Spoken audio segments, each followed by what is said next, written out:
রে সুজন, তোর বউ ছেড়ে বয়ে আছে আর তুই রান্না করতাছস। আমরাও তো সন্তান জন্ম দিছি, আমাদেরকে কেউ তো এরকম সেবা করে নাই। শোন মা, আগের দিন নাই, এখন গর্ভবতী মেয়েদের অনেক সেবা করতে হয়। আমার বউরে কেডা সেবা করবো? আমি চারা তাই আমি। দেশবাসী, আপনারা দেখেন এই যুবকরা দেশে তেলের চাহিদা দেখে কি সব ময়লা আবর্জনা থেকে তেল তৈরি করছে আর সেইটা বাজারের বিক্রি করছে। আমরা খবর পেয়ে হাতে নাতে ধরে ফেলেছি। এরকম 2 নাম্বারি কাজ যেই করবে তাকে শাস্তি পেতে হবে।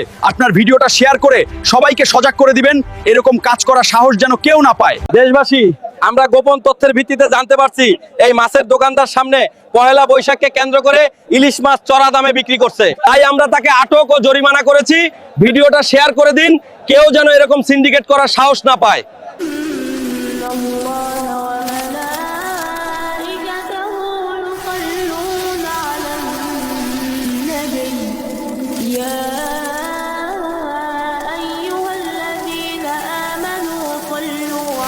কি রে সুজন, তোর বউ দাঁড়িয়ে আছে আর তুই উড়ান ঝাড়ু দিতাছস।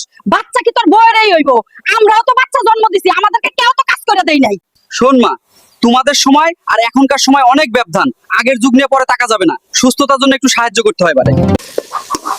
কি গো, তুমি এসব কি আনছো? তোমার মাথা কি নষ্ট হয়ে গেল? কয়দিন না করছি শাকসবজি না আনতে। আমি এসব খাই না।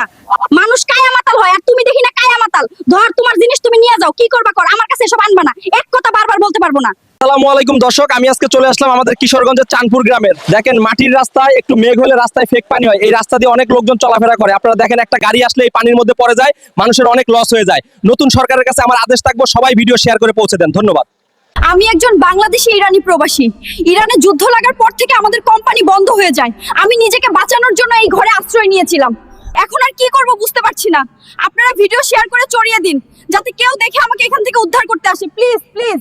কিরে হুদা, ভালোই তো বউয়ের গোলাম হয়ে গেলি। বউ কাছে বসে তাকে আর তুই রান্না করস। সন্তান আমরাও বড় করছি, তোরা কি এমনি মানুষ হইছস? মা, আগের দিন নাই, আগের দিন বাঘে খাইছে দেখেন।